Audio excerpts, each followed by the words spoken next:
안녕하세요. 큐티 가족 여러분. 큐티 팀 담당 조한범 목사입니다.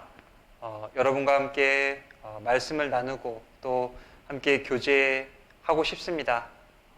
참 간절한 마음이 크지만 지금 코로나 사태로 인해서 이렇게 온라인으로라도 여러분께 말씀을 전하고자 합니다. 그래서 우리 큐티 가족 여러분들 다 건강하셨으면 좋겠고 언제 어디서든지 하나님과 동행하시는 귀한 하루하루 되셨으면 좋겠습니다. 6월 첫째 주를 맞이해서 큐티 개관을 오늘 하고자 하는데요. 벌써 세 번째죠. 신명기 세 번째 말씀을 오늘 나누고자 합니다. 그래서 오늘 함께 나눌 부분은 신명기 27장부터 34장까지의 말씀 함께 나누고자 합니다. 함께 PPT를 보면서 좀 이렇게 하려고 하는데요. 이번 6월달 큐티는 신명기 뒷부분 27장부터 34장 그리고 시편들로 이루어져 있습니다. 시편은 각자 개인적으로 묵상하시면 좋을 것 같고요. 특별히 오늘은 신명기 세 번째 27장부터 34장까지 모세의 세 번째 설교죠. 이 세 번째 설교를 가지고서 함께 말씀을 나누었으면 좋겠습니다. 그래서 좀 몇 가지 주제를 정해서 함께 말씀을 나누려고 하는데요. 이제 첫 번째 주제는 여기 보시는 바와 같이 말씀을 먼저 새기라 라는 그런 주제입니다. 26장까지 모세의 두 번째 설교가 다 진행이 됐고요. 26장까지는 제가 저번에 말씀드렸지만 십계명에 대한 해석, 적용들, 이제 이스라엘 백성들이 가나안 땅에 들어가게 되었을 때에 하나님이 40년 전 이스라엘 백성들에게 주셨던 이 십계명의 말씀을 어떻게 실생활에 적용할 것인가, 어떻게 하면은 그것을 실천할 것인가, 부대 계명들에 대해서 이야기하고 있다 말씀드렸습니다.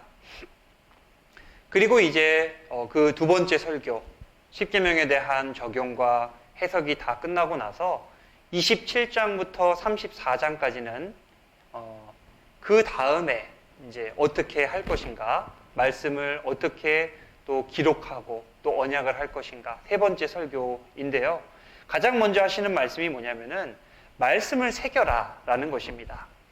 27장 2절에서 3절 말씀 여기 이렇게 기록이 되어 있는데요. 제가 읽어드리겠습니다.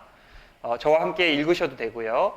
너희가 요단을 건너 내 하나님 여호와께서 내게 주시는 땅에 들어가는 날에 큰 돌들을 세워라. 큰 돌들을 세우고 거기다 석회를 바르라. 요단을 건넌 후에 이 율법의 모든 말씀을 그 위에 기록하라. 무슨 말이에요? 이 말씀을 잊어버리지 않도록 기록하고 기억하라. 이런 이야기예요. 그래서 하나님께서 이스라엘 백성들에게 가장 먼저 명하신 것이 말씀을 분명하고 정확하게 기록하라 라는 것이죠. 이것은 단순하게, 물론 여기에서는 이제 이야기를 돌에다가 새겨 넣어라 라고 이야기를 하시지만 정말로 하나님이 원하시는 게 뭘까요? 돌 위에, 신비에 새겨지는 말씀이 아니라 우리의 심령, 신비가 아니라 돌 위에, 비석 위에 새겨지는 것이 아니라 우리의 신비, 심령, 우리의 마음판에 하나님의 말씀을 그 무엇보다도 우선적으로 새기기를 원하시더라. 우리의 마음에 하나님의 말씀이 새겨지기를 원하시더라 라는 것입니다. 그래서 참 많은 것들을 우리 마음에 또 머리에 기억해야 될 필요가 있죠. 뭐 세상적인 지식도 우리가 기억해야 되고 또 돈 버는 기술이라든지 여러 가지 기억해야 될 것들이 많이 있지만 그 무엇보다도 하나님의 말씀을 우리 마음판에 새겨 넣어야 한다.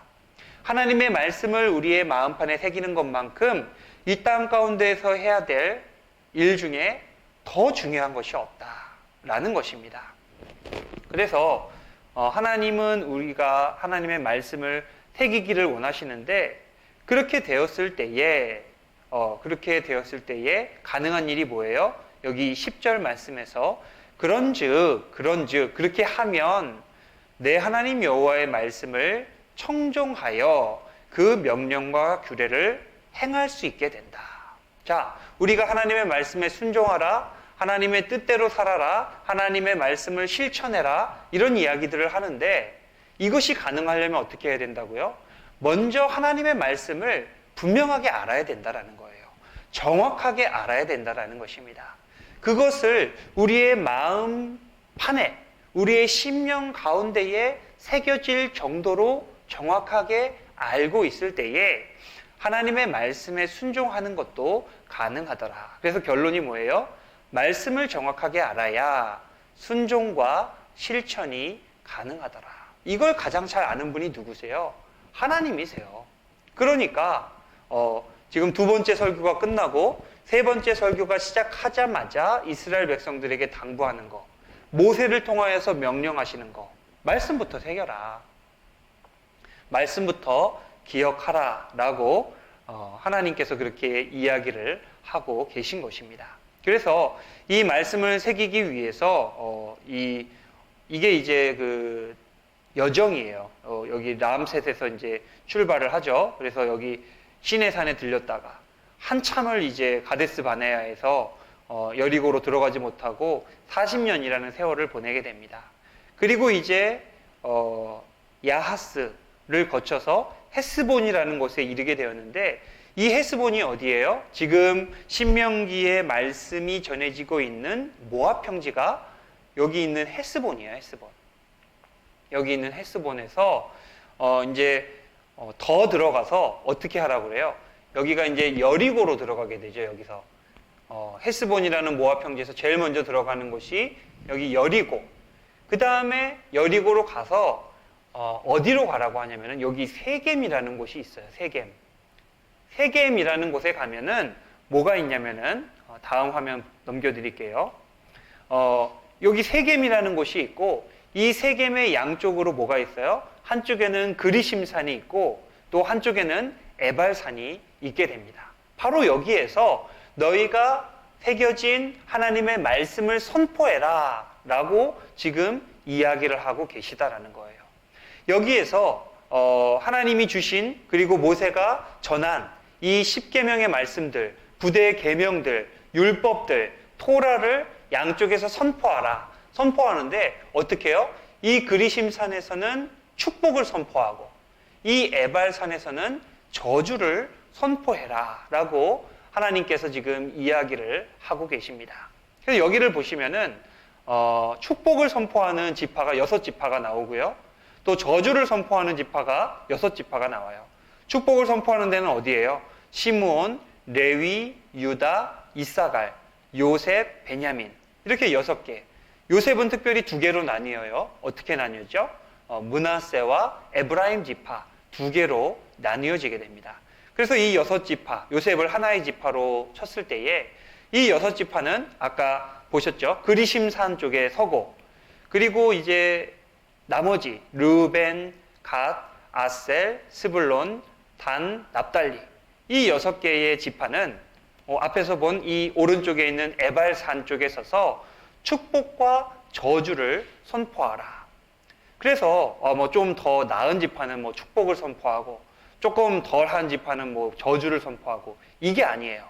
지파의 우위를 가지고서 정한 것이 아니라 그냥 나눈 것이고 상징적인 의미를 가지고 있습니다. 그래서 이렇게 축복과 저주를 양쪽에서 선포하게 하시는 이유가 뭐예요? 각인시키는 거예요. 너희가 하나님의 말씀에 순종하면 그리심산에서 선포하는 이 축복의 말씀대로 가나안 땅에서 축복을 받을 것이요. 반대로 너희가 하나님의 말씀에 불순종하게 되면 에발산에서 루벤, 갓, 아셀, 스불론, 단, 납달리 지파가 선포한 저주의 말씀대로 너희가 저주를 받게 될 것이다 라는 것을 분명하게 각인시키기 위해서 지금 이렇게 너희가 들어가면은 하여라 라고 지금 하는 게 아니에요. 신명기에서 하고 있는 것이 아니라 들어가면 이렇게 하여라 라고 이야기를 하고 있다라는 것입니다. 그래서 이 여기서 모세가 이야기했었던 것들은 실제로 여호수아서 8장에 가면은 그대로 실행에 옮기는 것을 우리가 볼 수가 있고요. 특별히 이 축복과 저주를 선포하는 것은 하나의 맹세로서 기능을 한다. 맹세. 양쪽에 서서 그 사이에 하나님의 말씀이 임하는 그래서 이거를 잘 이해할 수 있는 하나의 방법이 있는데요. 뭐냐면은 자, 여기 그림이 하나 나오죠. 이게 뭐냐면은 창세기에 나오는 아브라함과 하나님께서 언약을 맺으시는 장면이에요. 창세기 15장에 보면은 하나님께서 아브라함과 언약을 맺으시는데 저와 함께 여러분 같이 읽어보도록 하겠습니다. 함께 읽습니다. 여호와께서 그에게 이르시되 나를 위하여 3년 된 암소와 3년 된 암염소와 3년 된 수량과 산비둘기와 집비둘기 새끼를 가져올지니라. 아브라함이 그 모든 것을 가져다가 어떻게 했어요? 그 중간을 쪼개고 그 쪼갠 것을 마주대하여 놓고 그 새는 쪼개지 아니하였으며.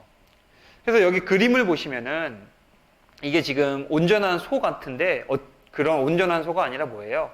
가운데를 짜개서 양쪽으로 벌려놓은 거예요. 이렇게 지금 뿔이 하나씩 있죠?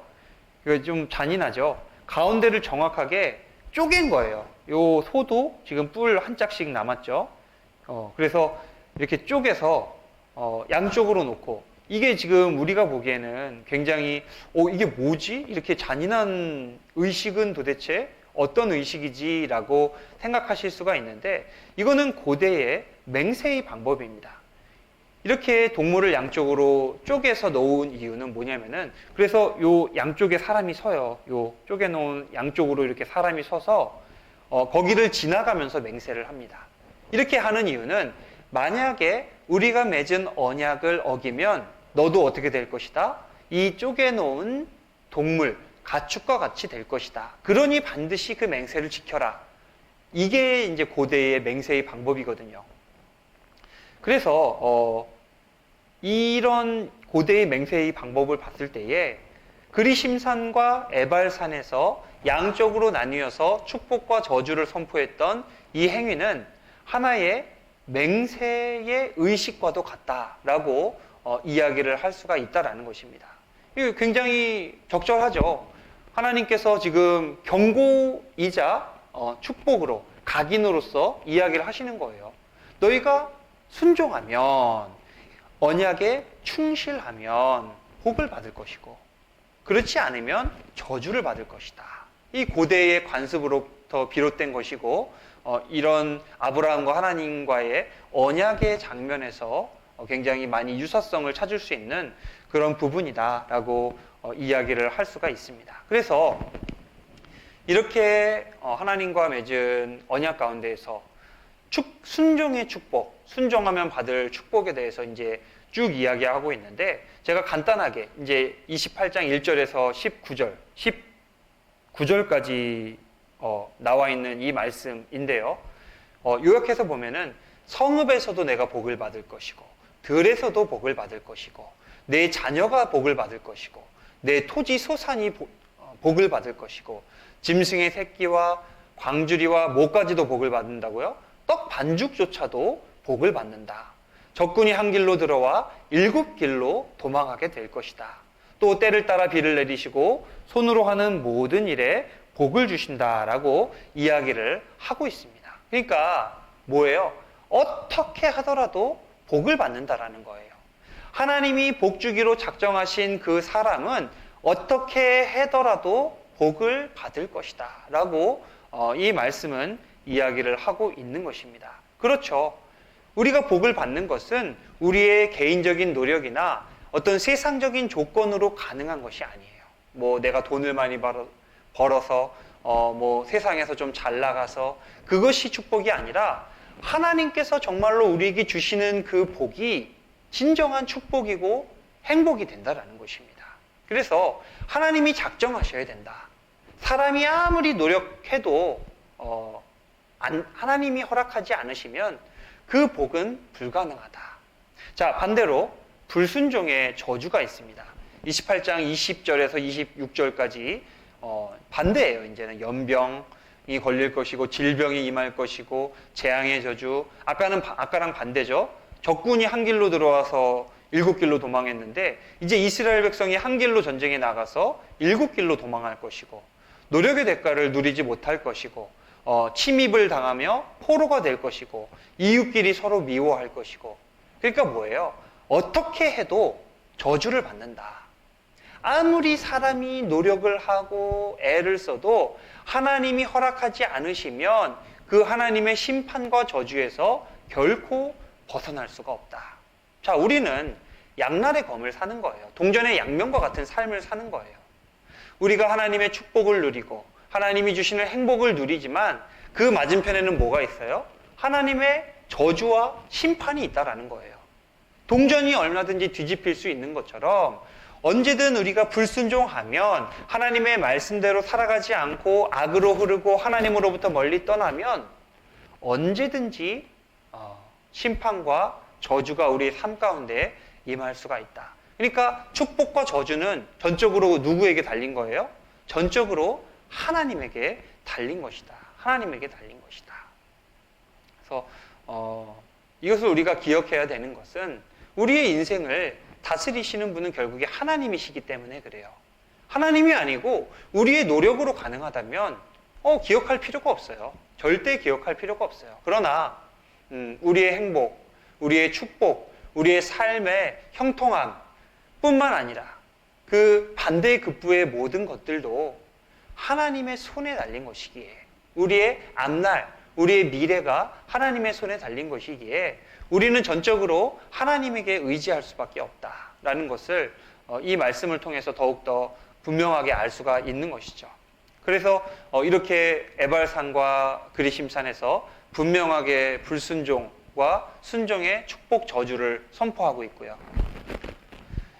그리고 이제 그러면서 언약을 갱신하게 됩니다. 언약을 갱신하는 이유는 뭐예요?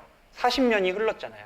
제가 언약의 동시대화라는 개념을 지난번에 말씀을 드렸는데요. 언약은 한 번 맺고 끝나는 것이 아니라 계속해서 갱신이 되는 거예요. 그 다음 세대와 하나님께서 또 언약을 맺으시고, 세대가 지나면 그 다음 세대와 또 언약을 맺으시고, 그렇게 계속해서. 그래서 하나님께서 언약을 맺으시는 사람이 누구예요? 12절 말씀인데 너무 길어서 제가 그냥 줄여놨어요. 너희 하나님 여호와 앞에 서 있는 것은, 이렇게 기록을 하고 있습니다. 그러니까 굉장히 모든 사람들이 하나님 앞에 서 있다. 하나님 앞에 서 있다는 말은 무슨 말이냐면은 모두가 언약의 대상이다라는 것을 이야기를 하고 있는 것입니다.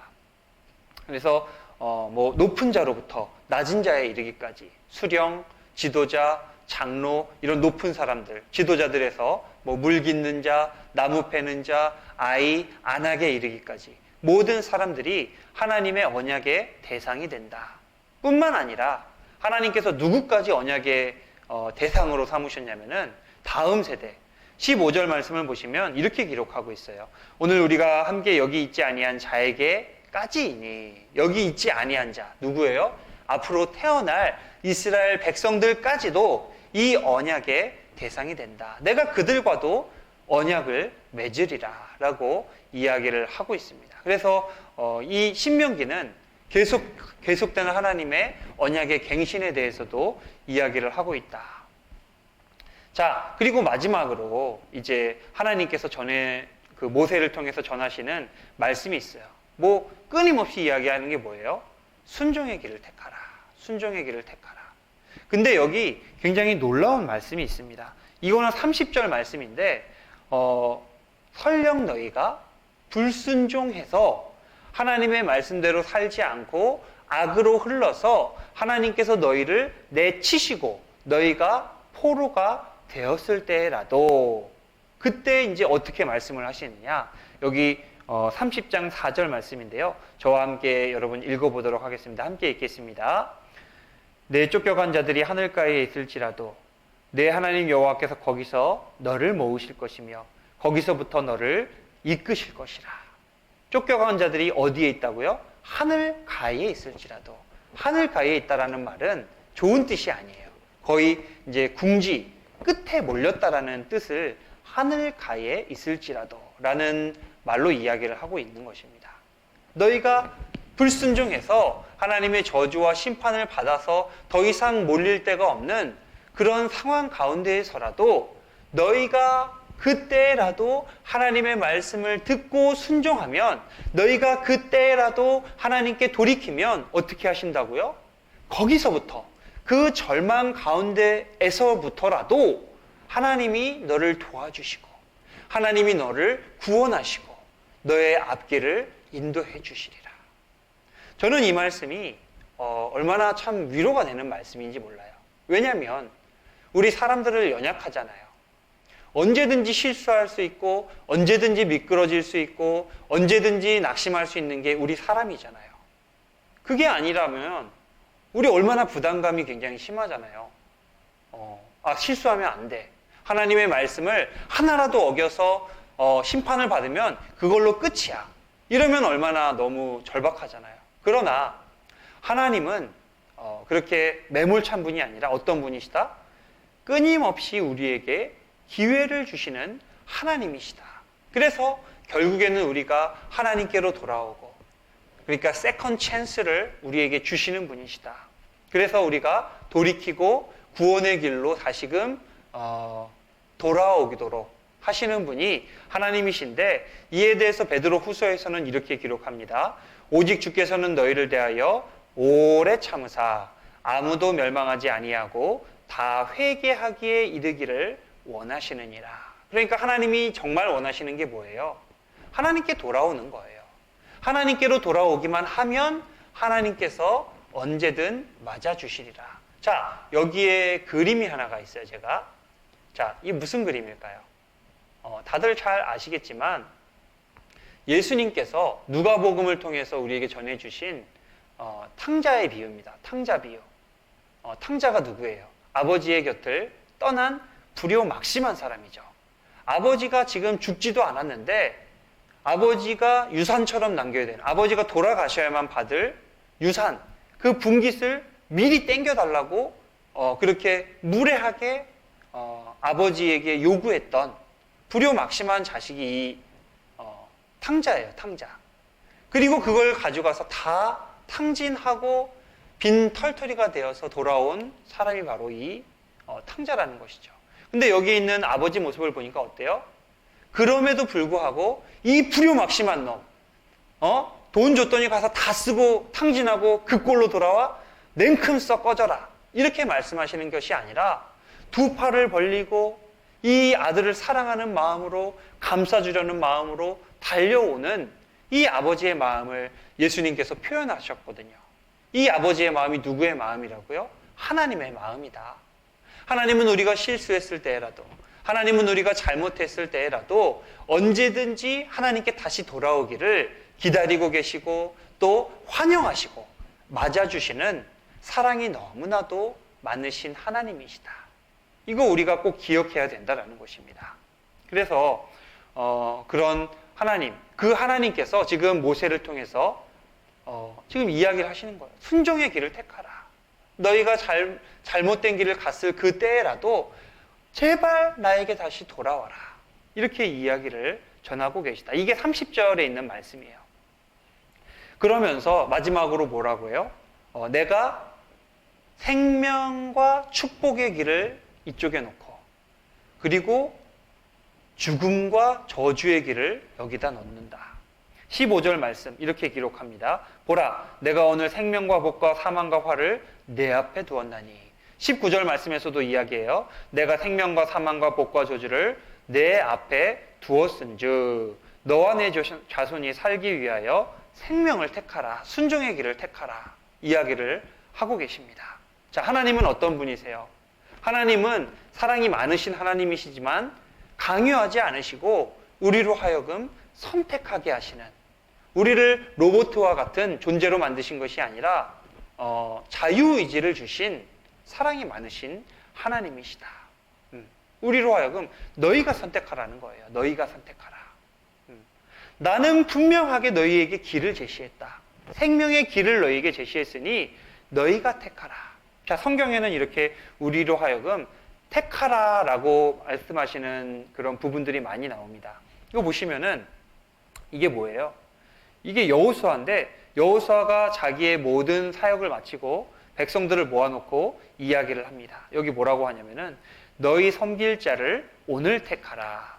오직 나와 내 집은 여호와를 섬기겠노라. 너희가 선택하라. 지금 가나안 땅으로 우리를 들이셔서 이 땅을 차지하게 하신 하나님을 섬길 것인지 이 땅 가운데 있는 그 우상과 바알을 섬길 것인지 너희가 선택하라. 이게 하나님의 음성이에요. 또 오른쪽은 뭐예요? 이거 엘리야죠. 갈멜산에 있었던 엘리야가 머뭇머뭇하는 이스라엘 백성들에게 이야기하는 거예요. 여호와가 만일 하나님이면 그를 따르고 바알이 만일 하나님이면 그를 따를지니라.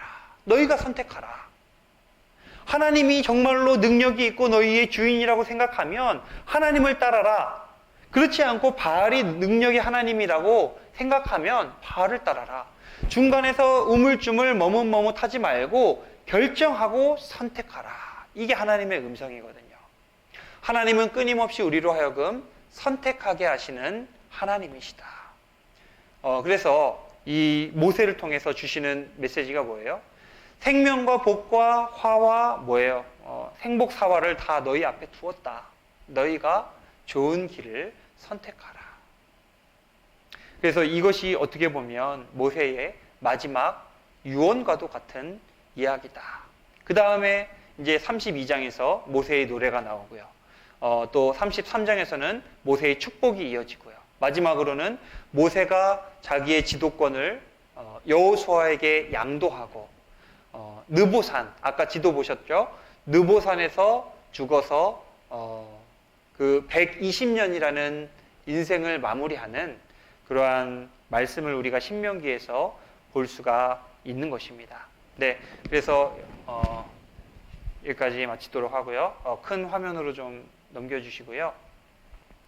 예, 그래서 신명기의 말씀을 우리가 함께 잘 읽었는데 이 신명기의 말씀은 정말 그 모세오경에 정수가 담겨 있는 말씀이다.